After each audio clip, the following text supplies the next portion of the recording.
Testing.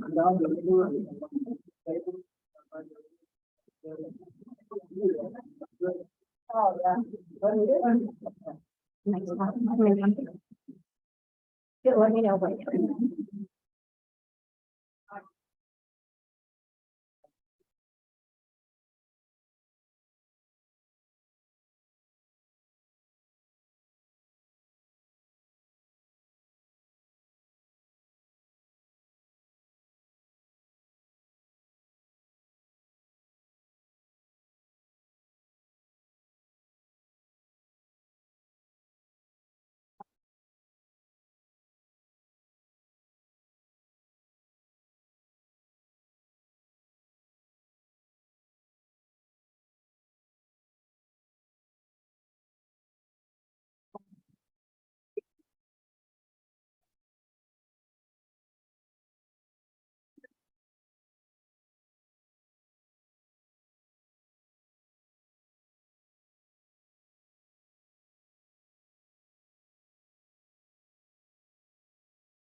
The mic's not coming on, and I can go get IT, but we might need to start and. I can. All right. All right, we'll go ahead and Start now. Welcome to our last, the microphone's not working, so. Welcome to our last Travels with Tulsans, which is put on by the board of the Friends of the Library. I want to encourage each one of you to become a member of, if you're not already, a member of the Friends of the Library, and the forms to do so are right over here. Okay. Today we get to welcome Bob Leeser. Bob Leeser is a Tulsa native who presently, can you hear me? Let me know if you can or cannot, or you can move a little closer if you want to. Okay. Bob Leeser is a Tulsa native who presently serves as Vice President of Programming for the Tulsa Global Alliance. He has served with TGA staff since 1998. His position with TGA includes coordinating schedules for international visitors to Tulsa through the United States Department for International Visitors Leadership Program.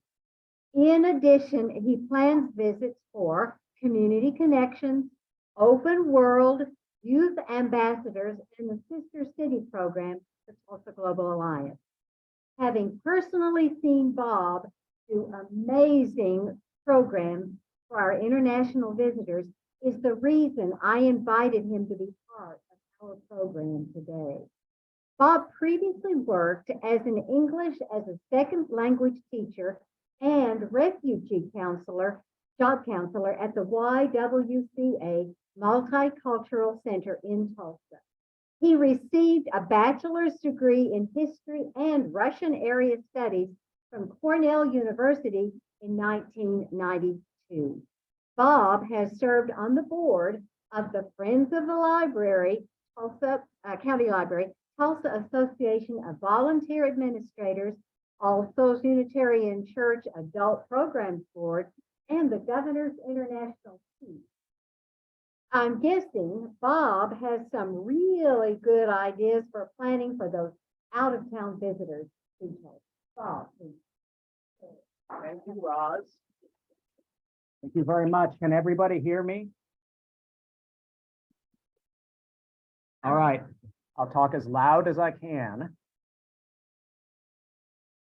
Hello, hello. No, no, that's the best we got. Actually, does the clicker work? I can move out. And I won't be on that. Ah, okay. All right. Let's do it. Try it this way. Okay. So, Tulsa Global Alliance is a nonprofit organization that builds global community in Tulsa. We have been around since 1976. We have a very small staff. You're looking at 1/4 of the staff right now. But we have many volunteers, about 30 volunteer board of directors members, and about 300 or 400 volunteers in the community that assist us in doing our work, which consists of these things. We work with the U.S. State Department and other government agencies to host international visitors that come to Tulsa on professional exchange programs. They're here to learn about their field of business and how it's done in the United States, and to experience American culture by visiting museums, having dinner with a host family, taking part in cultural activities in Tulsa. And when I say professional exchanges, many of these visitors they could be energy executives, museum administrators, city councilors from their countries, nonprofit administrators. And we introduce them to similar agencies in Tulsa. But we also try to show off Tulsa as a beautiful, welcoming city for international visitors when they're here. We also work with the mayor of Tulsa to administer exchanges between Tulsa and its 8 international sister cities around the world. There are many, again, during a non-COVID year, there are many student groups that come to visit Tulsa area schools as part of exchange programs between Tulsa and its sister cities. Later this month, Carver Middle School and Edison High School will both welcome student groups from our sister city in France for the first time in 3 years. I think Carver is going to have 20 students and Edison is going to have a whopping 55 students for 2 weeks each. And a couple of years ago, October of 2021, we actually had our first visitors during the pandemic. Firefighters from our sister city of San Luis Potosi, Mexico, came as part of a fire department exchange between Tulsa and the San Luis Potosi Fire Department. We expect that that's just going to grow this year as it moves on. Our German sister city is going to be sending students to Riverfield Country Day School this fall. And every month now, Tulsa Global Alliance is hosting new visitors that come through State Department exchanges. In fact, tonight there are 4 visitors from Pakistan who are professors and employment specialists learning about workforce development in Tulsa. We also help the business community learn about doing business overseas through seminars on doing business in different countries. And we promote global education for children and adults. And I'll show you some of that at the end of the slideshow. Some of that happens right here in the library, actually. This is just some at-a-glance statistics of what we did last year. Again, we were just starting to host in person again last year. So sometimes these numbers like 584 hotel nights, or 125 international visitors might be much larger. Hopefully this year they will be as we increase our numbers of visitors. But I don't know if you can see it here, the number 17 at the top right, 17 visits to Oklahoma communities. We don't just work in Tulsa. International visitors come to communities and towns all over this part of the state, and sometimes even into Northwest Arkansas. We've taken visitors to Tahlequah, Stillwater, Stroud, various places around this quadrant of the state. And this is where our sister cities are in the world. Amiens, France, Beihai, China, Celle, Germany, Kaohsiung, Taiwan, San Luis Potosi, Mexico, Tiberias, Israel, Utsunomiya, Japan, and Zelenograd, Russia. Our first sister city joined in 1980, San Luis Potosí, Mexico, and our most recent one is Amiens, France, which became a sister city in 2005. And in 2020 and 2021, we celebrated the 40th anniversary of the Sister City program. We go by the motto that we promote citizen diplomacy through volunteers hosting visitors in their homes or meeting with visitors to share their professional expertise. Tulsa volunteers, Tulsa citizens act as citizen diplomats, which in some ways is more important than the work of professional diplomats at the conference table. We all have a hand and a role to play in promoting the United States and promoting Tulsa as a welcoming city, one visitor and one handshake and one smile at a time. So this is a group of international visitors from Poland, law enforcement officials that came to Tulsa last November for a week-long visit to learn about human trafficking prevention. And this is what they see when they touch down. There's a huge mural at the Tulsa International Airport. Many of you have seen it, showing there are mountains in the background of this one, which I don't think you can see except if you go to the southeastern or southwestern part of Oklahoma. But many of the faces on this mural are actual figures from the past of Tulsa's oil and gas history. So this is what newcomers to Tulsa will see when they're claiming their baggage. And we often try to stop here to take a picture of visitors with their host families when they've arrived in Tulsa and are about to go on to their next activity.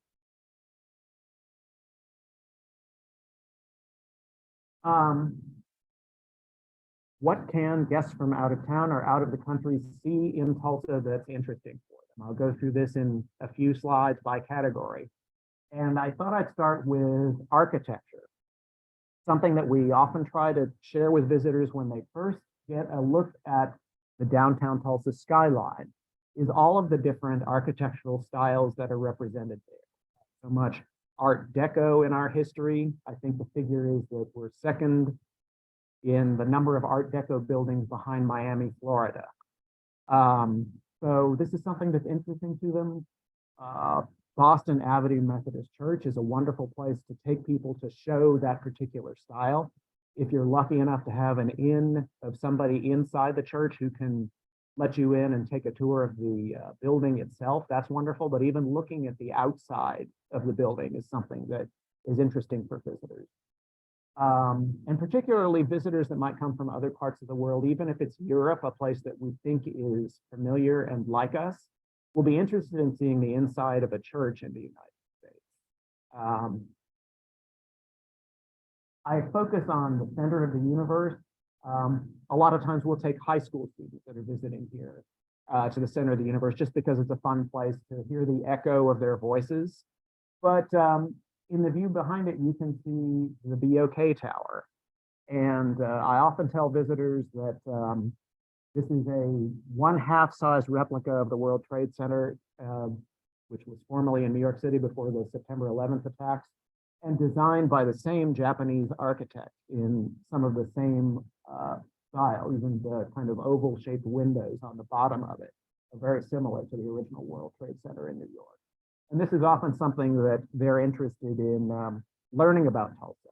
The way that I often credit the oil and gas history that we have with so many people from the East Coast moving to Tulsa to bring their style of architecture and the styles of architecture that they're familiar with to this part of the country.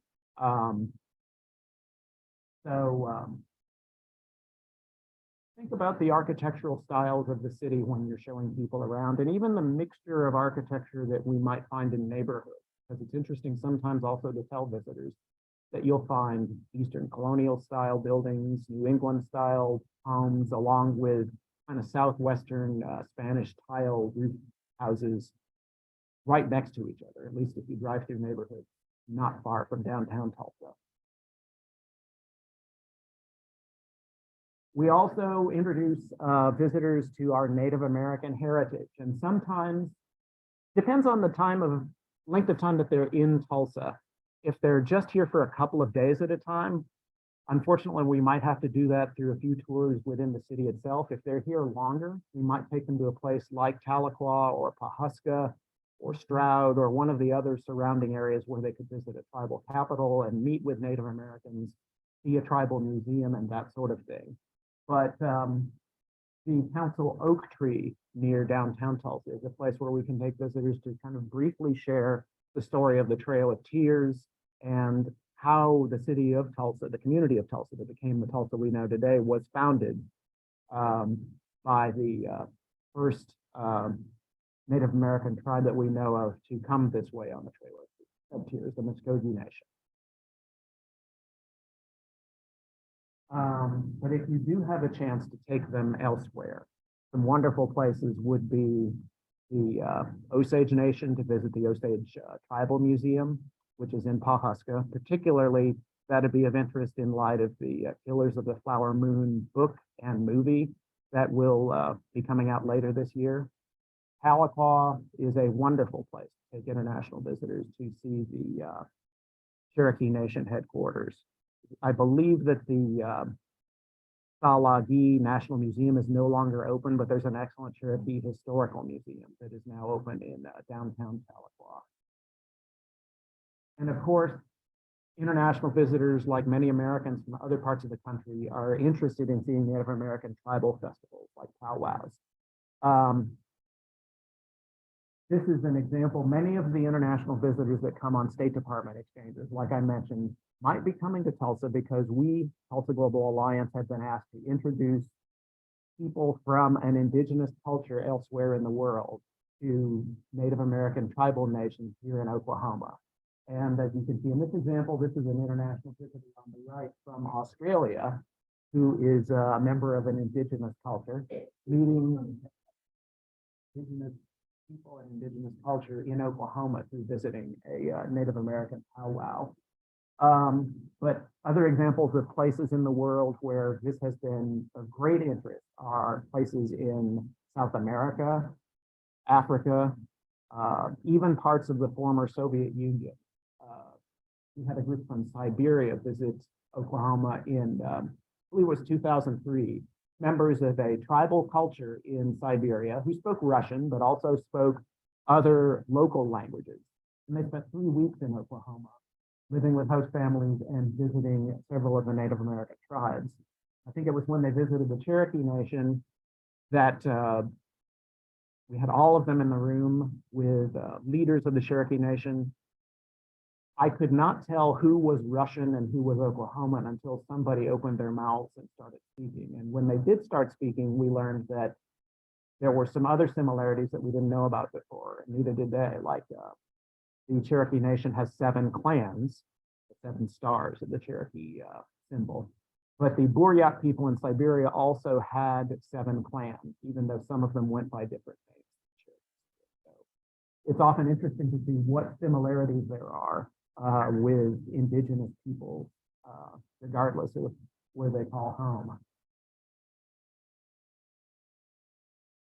I would say in Tulsa, the gathering place is easily the most popular destination for visitors of all ages. High school students, when they come on exchanges, love to see it and play on the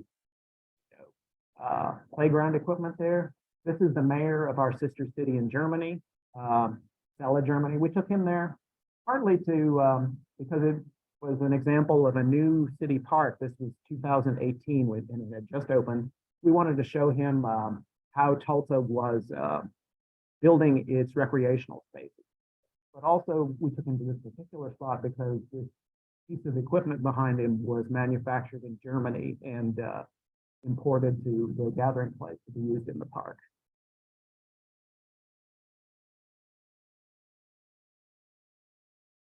There has always been an interest in the history of Tulsa regarding the 1921 race massacre and the history of Greenwood and what used to be called Black Wall Street. Visitors from all over the world have been interested in this. There's been a spike in that since 2020, 2021 with the 100th anniversary of the massacre. But this is an example of high school students from the Caribbean who were here on a 3-week exchange, who visited the Greenwood area, a walking tour of it, and learned about its history. I don't know if you can tell in this photo here, but they happened to run into the presidential campaign was underway, and Beto O'Rourke just happened to be making a campaign swing through Tulsa and was touring Black Wall Street at the same time, so he photobombed their photo at this visit.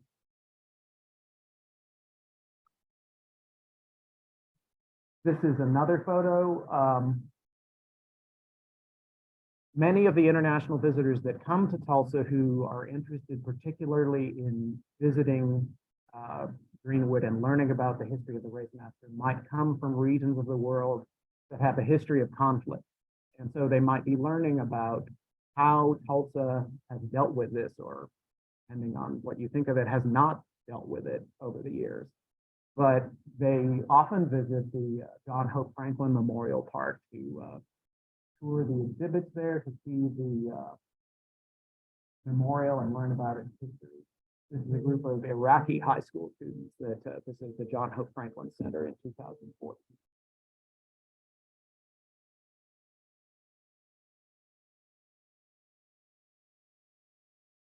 Museums are very popular, and we have some world-class museums. When Gilcrease was open and when it's open again, it will be one of the first spots that we take visitors because of the wonderful opportunity that it presents to see Native American art and culture. Philbrook Museum is an excellent place to go. I tend to think that European visitors might already be able to see things like that almost in their backyard if they go to Italy, but they still love the experience of looking at the art, touring the garden, and learning, again, through some of the exhibits there about Philbrook itself, the history of Tulsa and the influence that oil and gas has had on the city and on the importance of philanthropy in Tulsa, and how the museum and many other places in Tulsa have been gifted by people who helped to found the oil and gas industry. This is a group of Ukrainian entrepreneurs who visited Philbrook in 2018. And to be honest, if a group of visitors is going to be staying in Tulsa for a week or more and they arrive on a Friday night, I often plan it so that the first place they go on Saturday morning is Philbrook. So they can, weather permitting, look at the museum and the gardens, and then have lunch in the restaurant.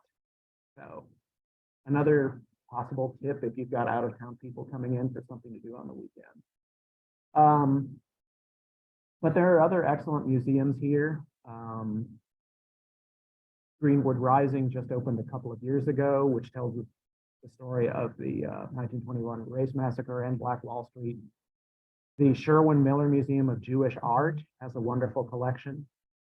The Oklahoma Aquarium and Tulsa Zoo are wonderful places to go if you like animals or have kids or teenagers who like animals. And as I mentioned, there are many excellent Native American tribal museums in some of the surrounding cities, like Tahlequah or Pahop.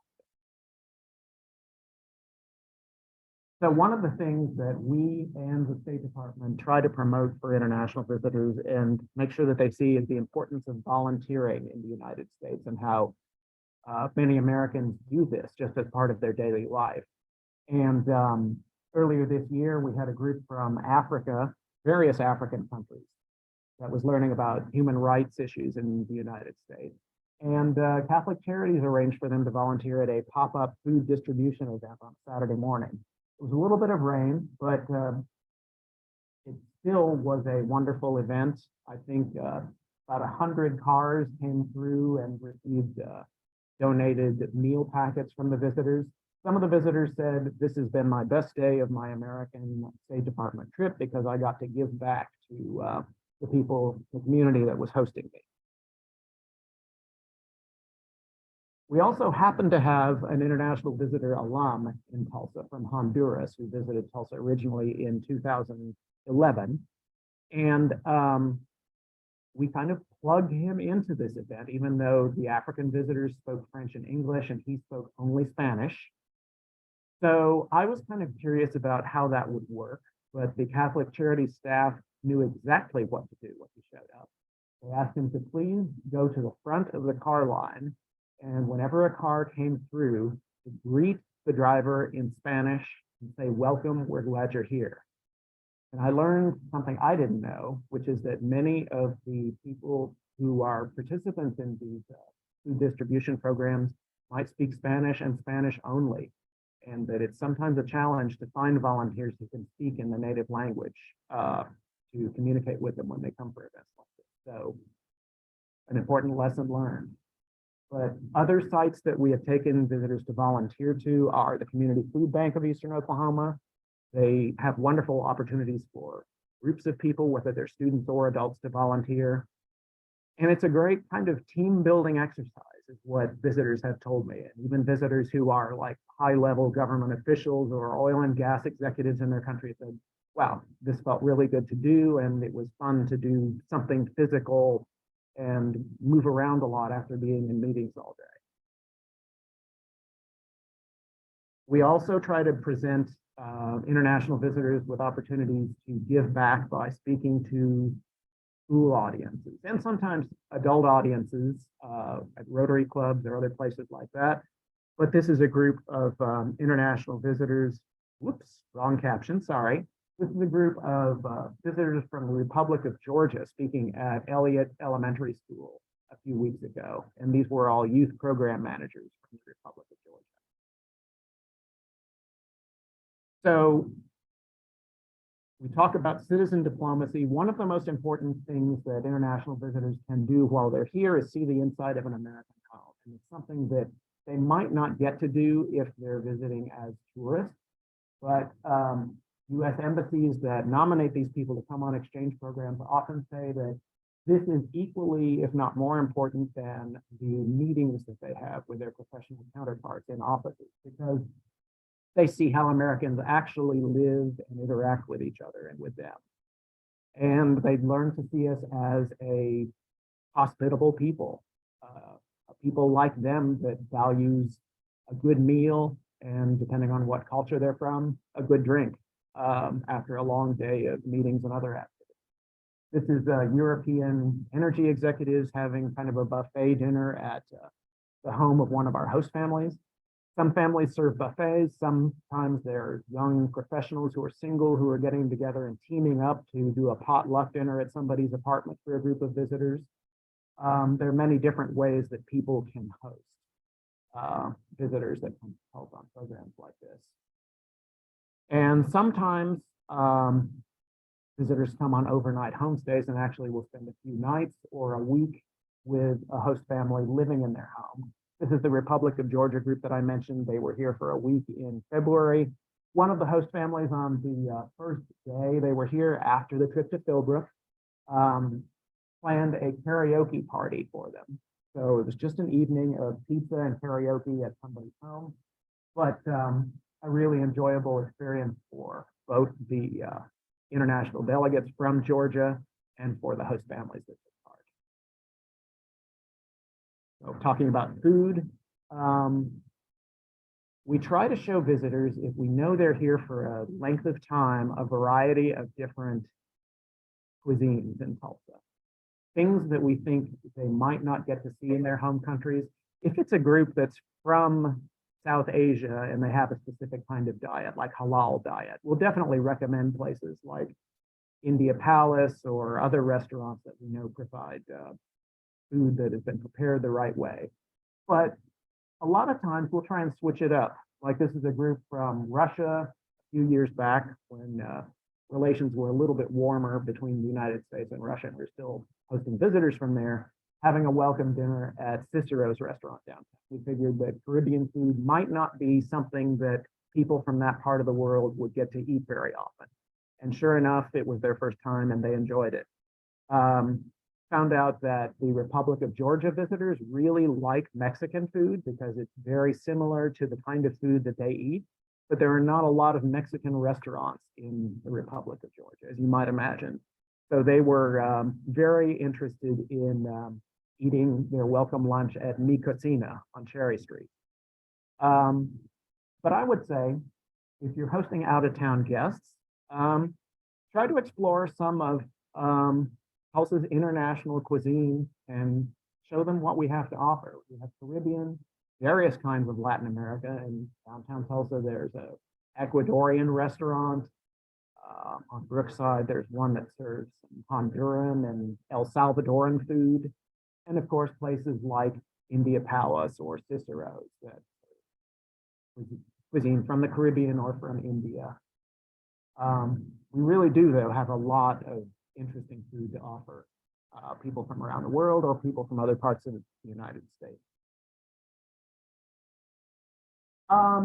This is something that we've started doing. This was kind of a pandemic project because we were not busy hosting people on a daily basis for a year and a half to 2 years.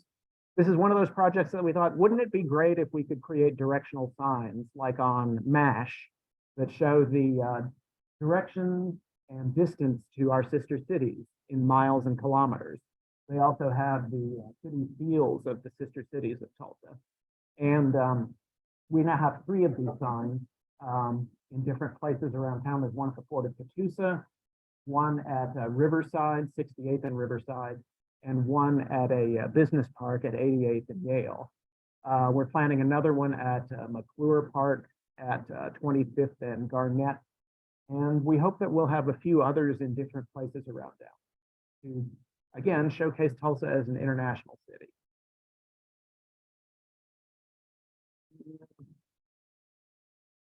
Just to show that we partner with Marshall Brewing Company, another great place to take international guests if they are appreciative of beer, but a number of microbreweries in Tulsa that were not here even 15 or 20 years ago that would be interesting for people from other parts of the United States or around the world to see.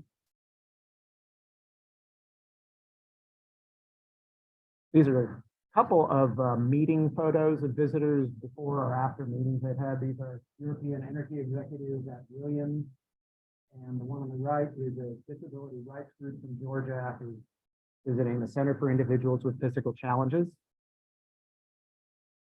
I mentioned global education at the beginning. One of our big initiatives is helping children and families learn about other countries and cultures. We partner with the library once a year on a program called World in a Box Day that actually takes place here in Aronson and the Pocahontas Reddington room in the floor below us, usually the first Saturday of August. And there are exhibits of what are called culture boxes, boxes full of items that teachers can use to teach about other countries. There are things like toys, games, coins, little models of food, like in the French box, there's a plastic baguette or a loaf of bread, things like that. Things that demonstrate other countries with hands-on items. There's also an entertainment stage with music and dance representing different culture groups in Tulsa. It's a great thing to take kids or adults to, if they're interested in learning about other countries. Everyone gets a passport and gets it stamped at each country that they visit around the library. And this is the date for this year's event. And then for anybody who's interested in what I said about restaurants, we, Tulsa Global Alliance, organize an annual festival called Savor that specifically is about food. We invite all of the ethnic restaurants in Tulsa that are interested in participating to provide samples of their food for up to 200 people. And it's about a 3 or 4 hour dinner event. You buy a ticket and you can sample food from any of these restaurants throughout the evening. Great way to learn about restaurants that are here. We also try to showcase restaurants that might have just recently opened in Tulsa as a way of raising awareness about them and hoping that the Tulsans who attend this will come back for more dining experiences at their restaurants later on. So this is our website where you can find more information about us and find out about ways to volunteer if you're so interested by hosting visitors or meeting them at the airport or things like that. I timed it just about right, I hope. It's 12:45, and I want to leave time for questions if anyone has any.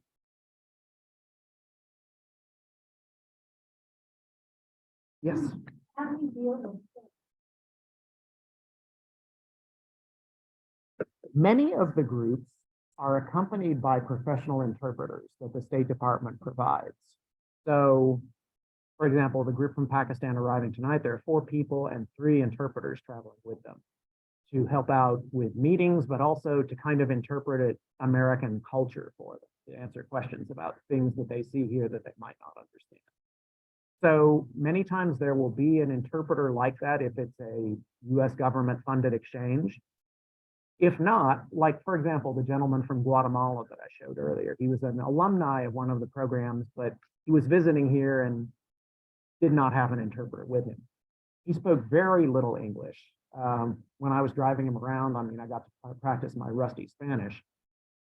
When I wasn't driving, though, we spoke a lot through Google Translate, either on my phone or his laptop. And we actually did pretty well together using that. Yes. How to introduce another waiting list or something? There isn't right now a short list of other interested cities that have contacted us. We have 8 sister cities, and it's been a long time since we added one, 2005. There is a packet of information that we give to anyone who inquires. Like if there's a visitor that comes to us from some other country and says, I'd like to be a sister city of Tulsa, how do I do that? We actually have an application process that we can give to them that they can fill out and return to us. Very few of them had, because we actually ask a lot. We want this to be an exchange that is 2 ways and sustainable. So we ask for things like, what businesses do you have in your city that would want to take part in business activities with Tulsa? What museums do you have? I think most importantly, we ask, who are some individuals who are going to be part of a committee in your city that will help to carry out exchanges with Tulsa? Because all of the sister cities in Tulsa have a volunteer committee that works with us to manage exchanges with that city. The staff is there to assist, but it's really up to the volunteers to determine the direction that the exchanges go, and them and their counterparts in the other cities. But we'd like for there to be a base of support, both in Tulsa and in the partner city, if we're going to add a new one. There's not a sister city on the entire continent of Africa, and that may be a direction that will go in the future. I hope we'll get one there eventually. I think in the past we've had some feelers from cities in India or Korea or Brazil, but so far we haven't had a formal applicant to become the 9th sister city.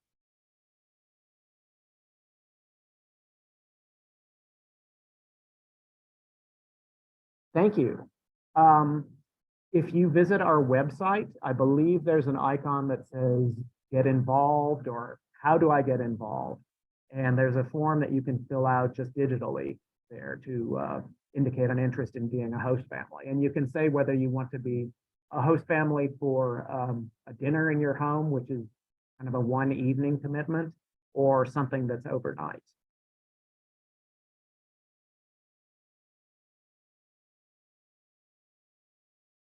The Savor event is in part a fundraiser. We also do an annual fundraising gala, which is definitely our main fundraiser. That's coming up on April the 20th. That's when we normally honor an individual and a corporation that have contributed to international relations and international understanding in Tulsa.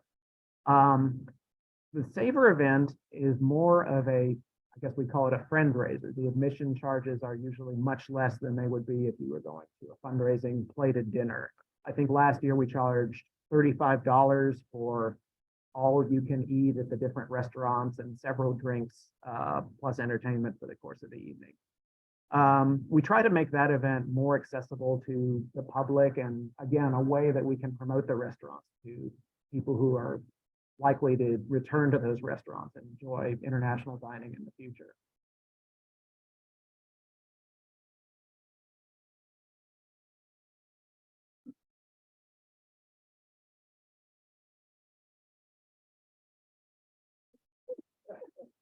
You know, I should have thought of that one in advance because I can come up with dozens of them. One that comes to mind right away, and I don't know why this one popped up. I'm thinking of the Georgians that were here a couple of weeks ago. Many times, if the visitors are here for a week, we plan a farewell dinner for them in someone's home. And a lot of times they will say, I want to cook something. We'll make it potluck and ask other people to bring dishes. But they'll say, no, I want to bring something from my culture. And I want to say it was Kazakhstan in like 2003 or 2004. We hosted a group for a month from Kazakhstan, and they wanted to cook something that was Kazakh for the farewell dinner. And they went to Sam's Club and started asking, where can I find the goat? Where can I get goat meat? we want to cook a goat barbecue for dinner. And got a blank expression.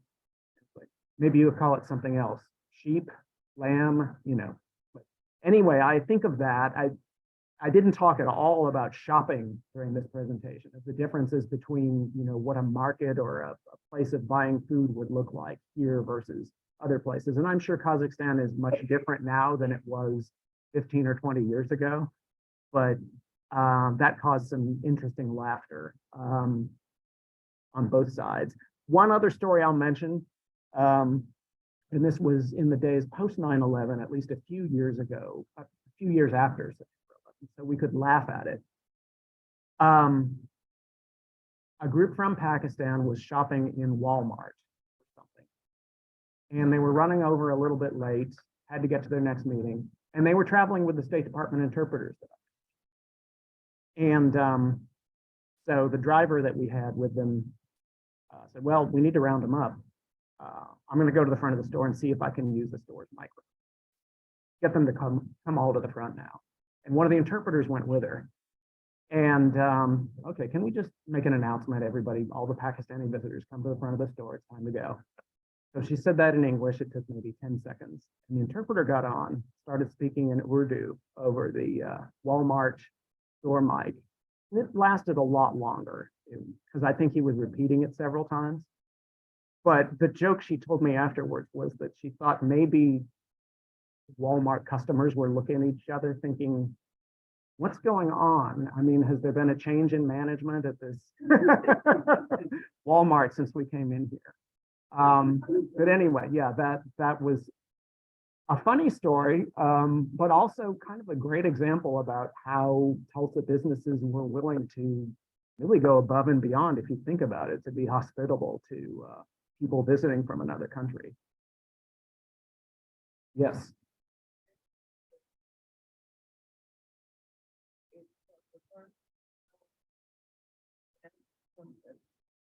And I came to Tulsa from Greenwood 57 years ago, and my first friend, her grandson, is playing the main character's son in the movie. He turned 6 in May, and they started filming in June. And then also, the Osage Indians were actually Hunza Indians that Kansas got its name from. And I met the last son, Joe Thompson, and he told me a lot of the history. And the white man came and had in her hat English names, and they had to draw their names from the hat. And his father drew Thompson. That's what they had. But those people would take them and giving the Osage area, what they thought is worthless land, and nothing, you know, where they grow and stuff. And then the oil was out. And then oil made them rich. Women who had lots of oil rights, and the white man came, married them, killed those women. That's what the movie is about. It's killed in husband. If you haven't read this book, it's a really interesting one. And we actually had French museum managers who were in Tulsa last November, and their main focus was learning about Native American museums, because there are many museums in France that have, I'm not sure what you'd call them, captured or plundered items from Native American tribes in the United States. But we mentioned this movie to them, and they said they would try to go to the film festival in France to see the premiere.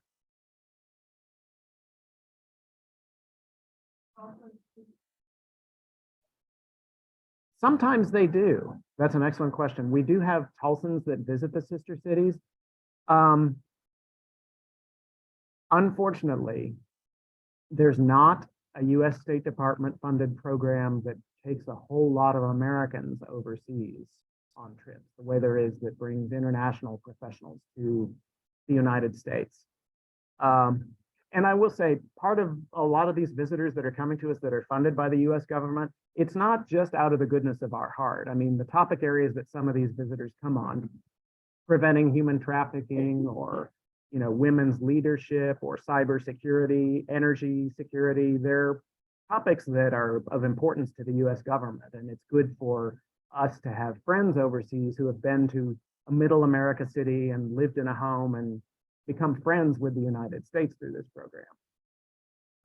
But having said that, there's not a whole lot of funding for outbound trips. I wish that there were, because I think it's important for Americans to see where the visitors come from and learn more about the world. Many times, if we're sending a group to one of our sister cities, the travelers in that group will fund themselves to go on the trip. The schools that I mentioned, for example, I know Edison is sending students to Amiens, France, just within the next couple of weeks. Our group will go there, and then their group will come here. But I think that the host families are paying for their kids to go on that trip. And the French host families are paying for their kids to come here. One benefit of it being a sister city program is that once they pay that airfare, there's not a whole lot of other stuff that they have to pay for. There's hospitality at the other end, in homestays and meals and cultural activities. And we try to do the same here for our guests that come. Yes.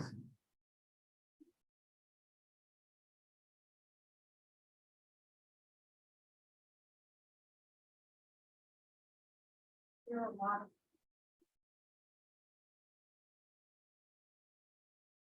Not to a big level. We've done some things with them in the past. There have been times when the Rotary clubs that are bringing in their international students have needed host families for students.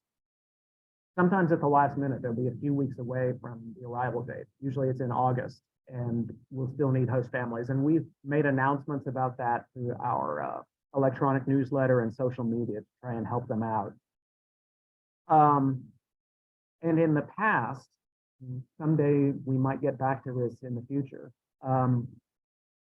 We had an annual gathering, kind of a party for all of the exchange students that were coming to Tulsa from different exchange programs, whether it was AFS or YFU or Rotary or something else, because some of the schools were telling us, there's not an event that all the students can go to that welcomes all the international students at once that are here for the year. So we've had some coordination with the Rotary Club, but there might be more that we could do in the future.